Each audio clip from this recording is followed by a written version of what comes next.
Bonjour, c'est Steve, j'espère que vous avez la forme. Je suis en train de tester du nouveau matériel. Vous pourrez me dire dans les commentaires si la qualité de la vidéo est bonne. J'ai notamment mis en place une petite lumière derrière l'appareil pour que ce soit plus agréable. Alors aujourd'hui, j'ai envie d'aborder cette thématique-là avec vous. Enfin, en tout cas, cette problématique-là, c'est-à-dire comment rester parfaitement soi-même dans vos relations. Est-ce que vous arrivez vraiment à rester qui vous êtes sans vraiment piétiner vos valeurs? Parce que c'est un des facteurs les plus importants si vous voulez trouver une assise dans vos relations, si vous souhaitez trouver des relations qui vous ressemblent, et puis des relations dans lesquelles vous êtes à l'aise, des relations où vous vous sentez à votre place. C'est hyper important de respecter ses valeurs, d'une part, et puis ses besoins. Il y a tout un processus à mettre en place déjà pour être vraiment au fait de ses besoins. Est-ce que vous avez cette habitude-là? C'est un conseil vraiment que je vous donne et puis qu'on voit de fond en comble dans la nouvelle formation qui vient de sortir, Relations authentiques. Elle est en lancement et du coup dans ce programme-là, on voit vraiment en profondeur comment détecter ses besoins, comment les étiqueter et puis comment s'adapter, comment s'ajuster ensuite pour être à l'aise dans vos relations. Alors dès maintenant, là c'est ce qu'on peut faire sur YouTube, c'est vraiment de scanner, c'est d'être dans ce processus d'auto-réflexion, de vous scanner ici et maintenant, peu importe le moment où vous regardez cette vidéo, le moment dans la journée évidemment, quel est votre état émotionnel? C'est important vraiment de pouvoir sonder ça, de prendre la température et de vraiment pouvoir donner une couleur à cet état qui vous traverse actuellement. Cet état émotionnel, en fait, ça va un peu donner la météo intérieure et ça va en dire long sur vos besoins du moment. Si vous envisagez là de créer des relations, en tout cas d'avoir une vie sociale dans les prochaines heures, en tout cas de nouer des contacts ou de retrouver des personnes que vous avez l'habitude de retrouver, ça peut vraiment vous aider de vraiment scanner, de vraiment prendre cette température et puis ensuite de vraiment comprendre quel est le besoin qui est derrière cet état émotionnel. Derrière chaque état émotionnel, il y a un besoin. Les émotions sont toujours là pour vous aider à vous équilibrer, à trouver toujours ce point d'équilibre. Sauf que le problème, c'est que dès qu'on vit des émotions désagréables, c'est un peu comme le voyant sur le tableau de bord de la voiture. Lorsque nous conduisons et qu'il y a un voyant qui clignote et qui fait bip, on s'arrête, on regarde ce qui ne va pas. Mais le problème, c'est que nous, avec nos émotions, on fait tout pour les étouffer. Parce que qui dit émotion désagréable dit trop rapidement, en fait, on interprète trop vite et puis on se dit tout de suite, ah, il y a un truc qui ne va pas et je vais faire en sorte, en tout cas, de ne pas ressentir ce qui se passe. Sauf qu'on a du mal à ressentir les choses qui sont désagréables. En tout cas, on a du mal à accueillir ces choses désagréables. Pourtant, si elles sont là, c'est qu'il y a vraiment une utilité. Elles sont là pour véhiculer une information. J'en parle très souvent dans les vidéos. J'en ai beaucoup parlé lorsque j'abordais la thématique intelligence émotionnelle. Chaque émotion, même si elle est désagréable, elle est là pour une raison. Elle est là pour vous témoigner qu'il y a un besoin. Donc quel est le besoin qui sous-tend, là, tout de suite et maintenant, votre état émotionnel? Vous pouvez vous scanner du bout des orteils jusqu'à la pointe des cheveux, de vraiment vous asseoir, prendre un moment avec vous, laisser les choses venir, et puis vraiment pratiquer cette pleine conscience. C'est-à-dire prendre une grande respiration, fermer les yeux, et puis vraiment ressentir les choses, en passant par toutes les parties du corps, et vraiment vous demander, est-ce qu'il y a une partie de mon corps où c'est un petit peu plus tendu, ok? Où est-ce qu'est vraiment logée cette tension dans mon corps? Qu'est-ce que cette tension veut me dire? Peut-être qu'au début, ça ne va pas être très intuitif. Peut-être qu'au début, vous allez avoir du mal à interpréter ce message que ce mouvement émotionnel est en train de vous dire. Mais à force de prendre l'habitude de saisir cette météo intérieure, de prendre la température, vous allez y voir progressivement de plus en plus clair.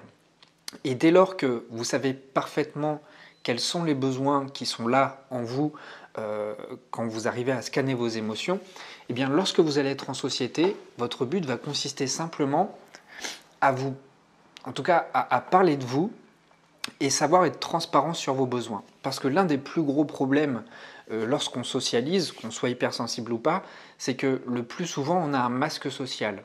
Alors pour les personnes qui sont peu sensibles, ça ne pose pas de problème finalement parce qu'elles arrivent à composer avec la faible intensité émotionnelle.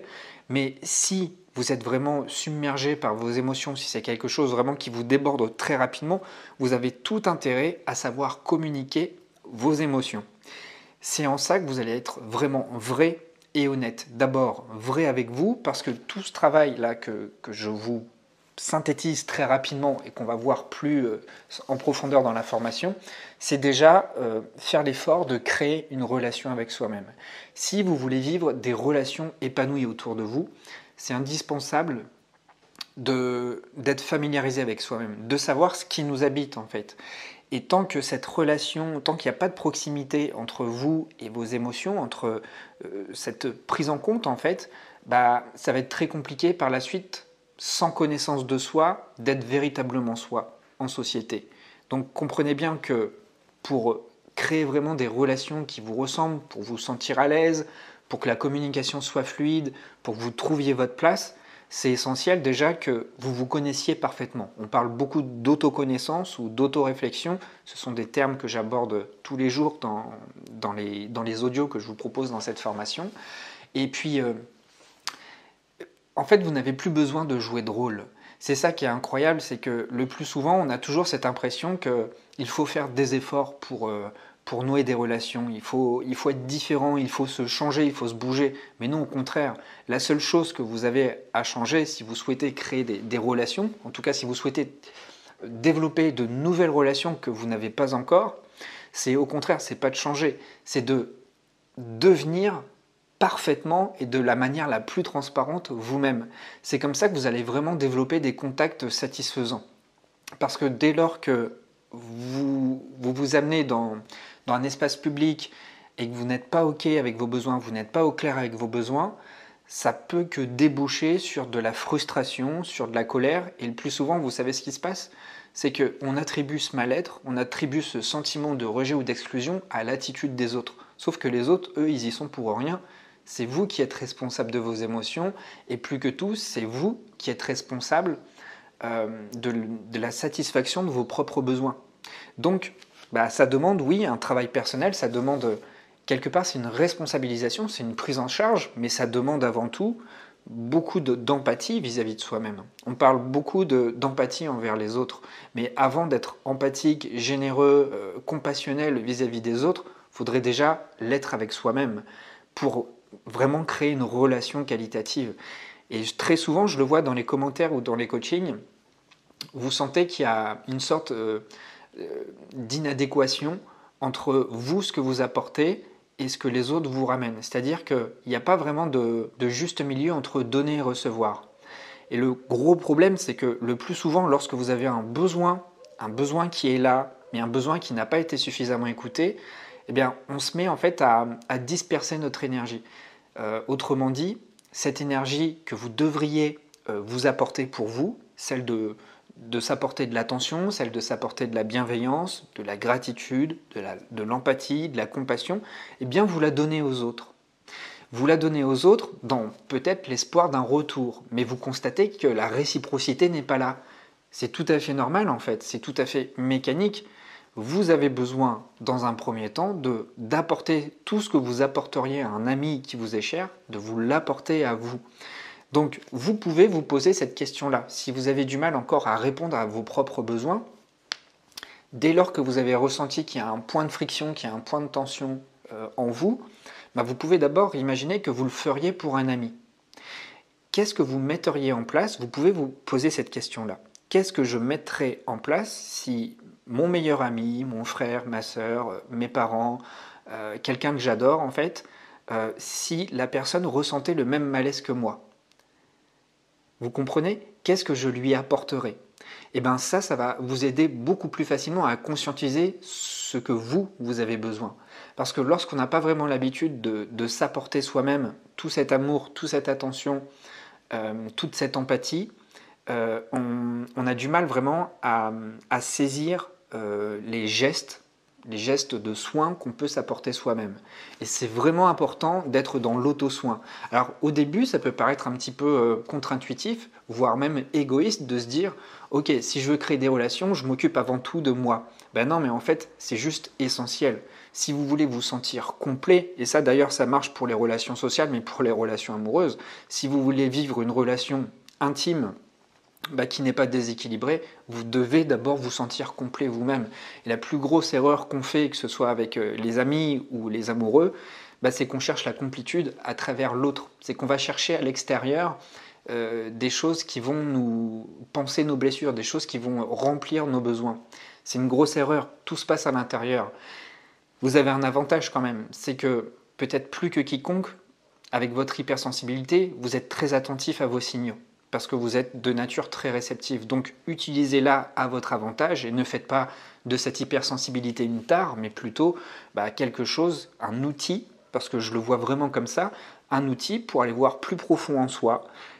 Vous avez un vocabulaire peut-être plus détaillé aussi pour décrire les choses, parce que vous savez peut-être apprécier plus les nuances, vous savez peut-être plus apprécier le beau. Donc retournez-le à l'intérieur de vous, orientez-le en vous tout ça. Et je sais que ça peut paraître bizarre ou contre-intuitif, ou on se dit ok ça va pas marcher, mais vraiment faites l'effort, faites l'effort. Et ce que je vous propose justement, c'est qu'on fasse cet effort ensemble sur 30 jours.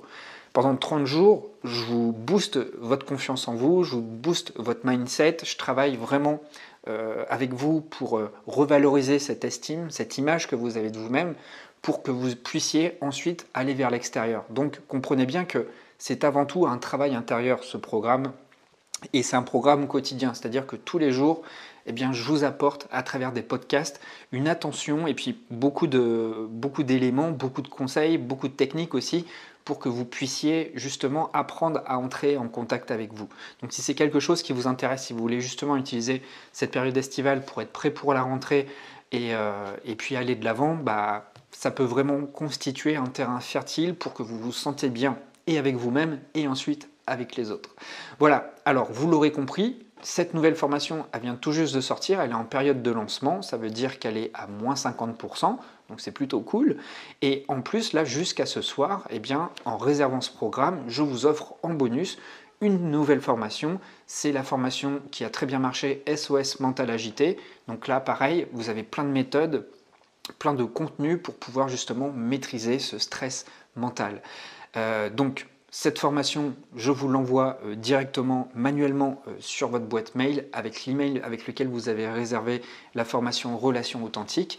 Et puis, il y a une garantie tester sans risquer. C'est-à-dire qu'une fois que vous avez réservé la formation, vous avez 30 jours pour faire valoir cette garantie. La condition, c'est que si vous constatez que le contenu ne vous plaît pas, vous pouvez me demander un remboursement intégral.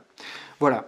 Alors j'ai hâte de savoir comment vous vivez cette chose. N'hésitez pas à me partager tout ça dans les commentaires. Et puis pour ceux qui commencent la formation, moi je vous retrouve tout de suite de l'autre côté. Alors à tout de suite!